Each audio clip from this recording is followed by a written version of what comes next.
स्वागत छ सबैजनालाई हाम्रो च्यानल बेस्ट हेल्प इन नेपालीमा। र आजको भिडियोमा हामीले क्लब हाउसमा क्लब कसरी बनाउने भनेर सिक्नेवाला छौँ। र गएको भिडियोमा हामीले क्लब हाउसमा कसरी जोइन हुनेदेखि लिएर कसरी युज गर्ने सबै सेयर गरेको छौँ। हजुरले त्यो भिडियो पनि हेर्न सक्नुहुन्छ, लिङ्क डिस्क्रिप्सनमा छ, अथवा हजुरले हाम्रो पुरानो भिडियोजमा गएर चेक गर्न सक्नुहुन्छ। र आजको भिडियोमा हामीले क्लब हाउसभित्र क्लब कसरी बनाउने त क्लब भनेको हाम्रो फेसबुकमा पेज बनाए जस्तै क्लब हाउसमा हामीले क्लब बनाउन मिल्छ क्या।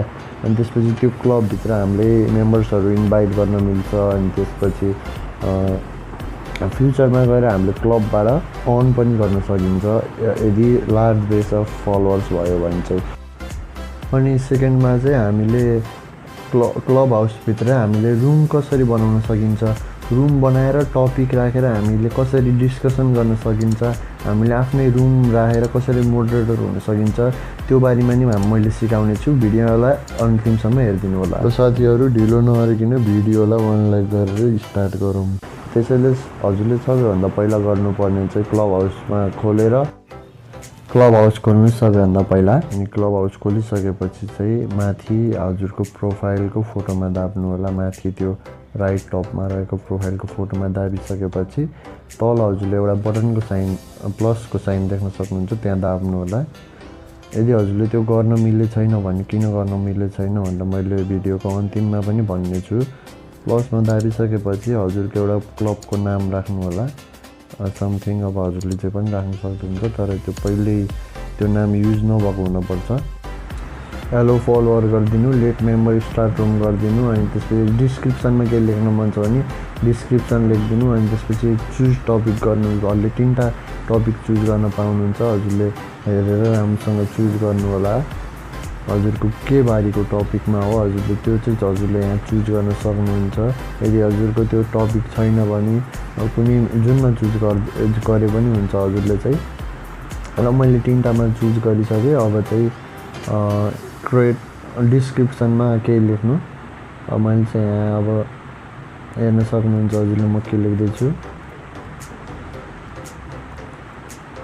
यदि यो भिडियो मन परेमा 1 लाइक गरिदिनु होला प्लिज। नेपाली युट्युबरहरूलाई सपोर्टको एकदम खाँचो छ हजुरहरूको। प्लिज 1 लाइक गरेर हामीलाई सपोर्ट गरिदिनु होला। अनि त्यसपछि हजुरले हेर्न सक्नुहुन्छ यो क्रिएटिभ टक्स लेखेको नामको क्लब पहिल्यै रहेको छ, त्यही भएर मैले यहाँ पछाडि एनपी पनि थप्ने छु। पहिल्यै नाम भइसकेको क्लबको नाम राख्न पाइने छैन। अनि मैले डन गरिसकेँ। अनि त्यसपछि हजुरले चाहेको व्यक्तिलाई इन्भाइट गर्न सक्नुहुन्छ,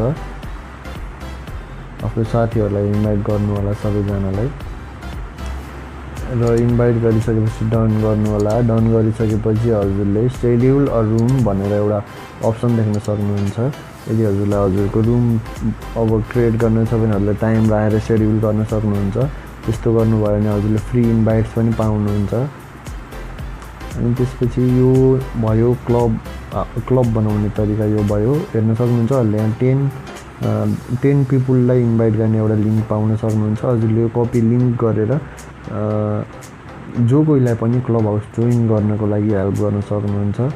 10 जनालाई पाइन्छ। अनि त्यसपछि 100 जना, त्यसपछि 1000 जनासम्म हामीले फ्री इन्भाइट पाइन्छ क्लब हाउस बनाइसकेपछि। क्लब हाउस बनाउने तरिका चाहिँ यो। कसैको भएको छैन भने भिडियोलाई अन्तिमसम्म हेर्नु होला। मैले किन भएको छैन भनेर मैले त्यो भिडियोको लास्टमा भन्ने छु। हजुरको किन त्यो प्लस साइन दाबेर पनि क्लब बनाउन मिले छैन भन्नुहुन्छ भने मैले त्यो लास्टमा भन्ने छु। भिडियोलाई अन्तिमसम्म हेर्नु होला। हाम्रो सेकेन्ड टपिक रहेको छ रुम कसरी बनाउने।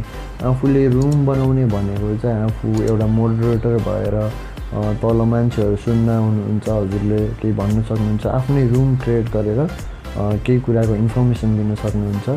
त्यसको लागि हजुरले के गर्नुपर्छ भनेपछि सबैभन्दा पहिला यहाँ स्टार्ट रुम देख्नुभएको छ होला, त्यहाँ स्टार्ट रुम गर्नु होला। यो स्टार्ट रुममा दाबिसकेपछि अब हजुरले यस्तो देख्न सक्नुहुन्छ यहाँ। अनि त्यसपछि ओपन भनेको चाहिँ हजुरले अब ओपन भनेको हजुरको पब्लिक भने जस्तो भयो, सबले हजुरको त्यो रुममा जोइन गर्न पाउनुहुन्छ भनेको हो। सुरुमा टपिक एड गर्नलाई चाहिँ माथि एडिट टपिक अथवा सेट अ टपिक भनेर त्यहाँ अप्सन देख्न सक्नुहुन्छ, त्यसमा दाब्नु होला। त्यसपछि हजुरको टपिक लेखेर ओपन, सोसल, क्लोज अथवा कुनै पनि क्लब चुज गरेर हजुरले लेट्स गो गर्नुभयो भने चाहिँ स्टार्टर रुम हुन्छ। ओपन भनेको चाहिँ पब्लिक हो भनेपछि सोसल भनेको हजुरको साथीहरू बिच हजुरको साथीहरूले मात्र जोइन गर्न पाउनुहुन्छ। अनि त्यसपछि क्लोज्ड भनेको चाहिँ हजुरले जसलाई इन्भाइट गर्नुहुन्छ क्लोज्डमा ओके गरेर ऊ र हजुर मात्र बोल्न मिल्छ। अनि त्यसपछि हजुर कुनै पनि क्लबमा दाबेर लेट्स गो अथवा स्टार्टर रुम गर्नुभयो भने चाहिँ त्यो क्लबको मान्छेहरूलाई सबलाई नोटिफिकेसन जान्छ। अनि त्यसपछि धेरै मेम्बर्सहरू हुन्छ।